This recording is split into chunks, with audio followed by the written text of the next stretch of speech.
publish something that is fake. So like now, it's a fake audio, and you run with it and you go and broadcast it, and it is fake. So were they going to know that it is fake or not?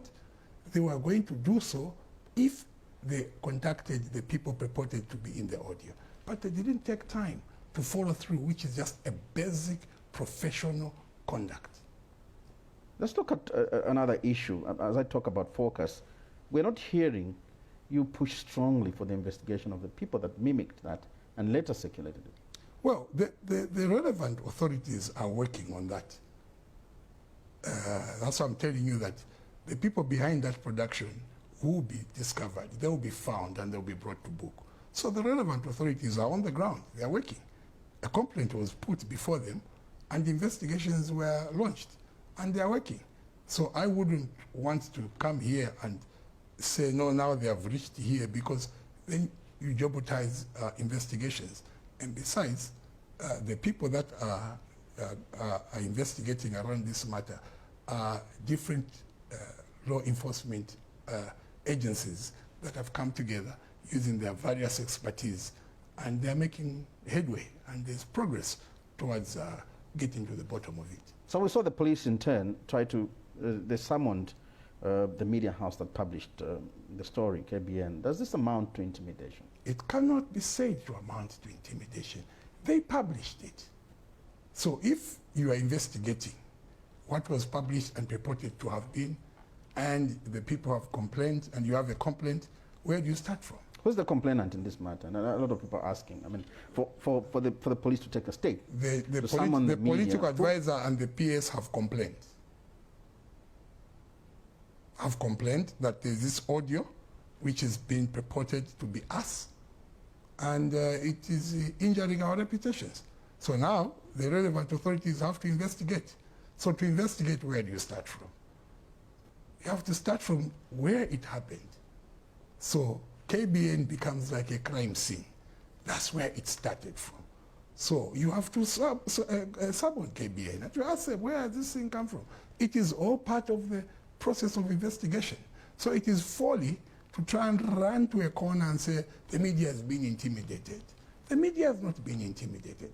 The media has got freedoms, but those freedoms come with responsibility. And under the ethics, the media has also got the right to protect their source. Yes, you can protect. So they can decide to remain silent. Yes, you can. On the source of this information. Yes, you can protect your source. When you're called as a media house and you have got information, and they're asking you, you're being asked about the source, you choose to protect your source. You're at liberty. You have every right. You do not need to disclose who your source is. That is a given. But remember, as a media house, you also have the responsibility of what you broadcast. Couldn't there have been another route? So if you broadcast something which is fake, you have injured people. So sometimes the issue of the source is neither here nor there. It is now the question of what you published and what it has done. And there are laws in our statutes that deal with issues of publishing. That, just like you say, there are laws, and I want to put it to you, that there are enough laws to deal with this matter without being heavy-handed, without really getting the police to get to the media. Couldn't the people involved have sued for defamation? Why do we want to believe that because the police have been involved, therefore there's a heavy-handedness? There's no heavy-handedness. It's routine. This matter is a criminal offense. It will end up before the courts of law. So it must be investigated. And that is just it could also be a civil case. It could also be a, look, the people involved could sue for defamation. Yes, but you must understand that it is provided for in our statutes as a criminal offense. And police deal with criminal offenses. Why are we not hearing the police? I'll repeat this question again. Why are we not hearing the police investigating the source of that video? Because I do not. What we're seeing is a focus on the media. And now, if you check carefully, there's a Leave the Media Alone campaign, seemingly suggesting that government is trying to intimidate the media. There is no intimidation of the media. Like I said, and I'll repeat, that it is procedural. when you're investigating a matter. I have seen that there's a Leave the Media Alone campaign, but I've also seen amongst yourselves as media houses, there are others again who are saying, but how did they publish without balancing? So it is a double-edged sword. Yeah, well, you would want to kill the media for lack of balance. What others would call progressive balancing. Why would the media they want could to balance kill, the following day? Why would the media want to kill individuals without balancing their stories?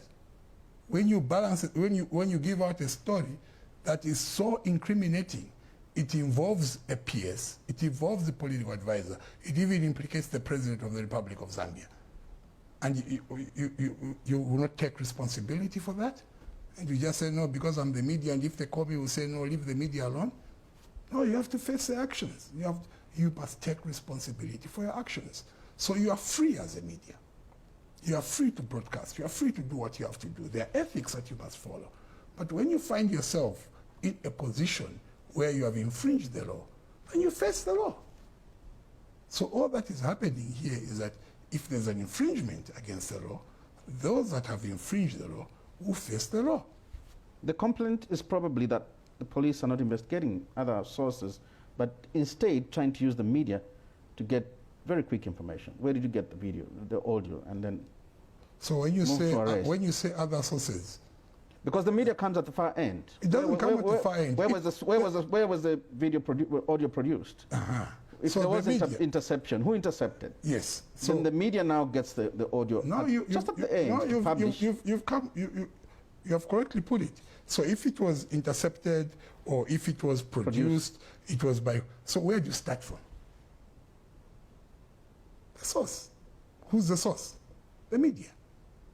Like I told you, it's procedural of investigations. So yes, you want to know, this is fake. It was produced by who? Where did it come from? So point number one, first bus stop or first stop point is the source of who published it. It's the media. Or who intercepted. No, but you cannot know who intercepted without knowing, without starting with who published it. It did not come from interception. It came from publication. The publisher is right at the end, and it's an easy way of trying to get your information. Publication is right at the beginning. Interception, production, and all that, and motive is at the end. We'll probably not agree on that. Point number one is somebody produced, production. Somebody intercepted or somebody produced, then the media got hold of the audio and published. Yes. So right at the end. When it was being intercepted, nobody knew. When it was being produced, nobody knew. Isn't that when the it job was being of the police scripted, to know? Nobody knew. Everybody knew when it was published. So when you are going to investigate